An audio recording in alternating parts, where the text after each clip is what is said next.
काम पूरा कर दिया? जी हाँ शहजादी, मैं जहरा खातून को जानवरों का जहर दे आया हूँ। अगर वो डर गई तो, और वो ना कर पाई तो क्या होगा? वो जरूर करेगी। अपने शौहर को सरदार बनाने के लिए बहुत कुछ किया है उसने, और वैसे भी अभी वो सब कुछ करेगी ताकि उसे जिलावतनी की जिंदगी ना गुजारनी पड़े। इस बार मुझे जरा भी शक नहीं। मैं पूरी रात कबीले में ही रहूंगा ताकि आपको तफसील से बता सकूं कि वो सब किस तरह तड़प तड़प के मरे। तुमने जो कुछ किया वो मैं कभी फरामोश नहीं करूंगी अलेक्सिस। तुम्हें इनाम जरूर मिलेगा। आप आका यानिस की आखिरी निशानी है शहजादी।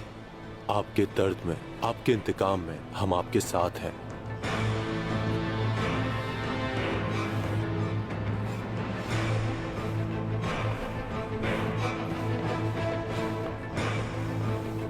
आज रात आका यानीस का इंतकाम ले लिया जाएगा।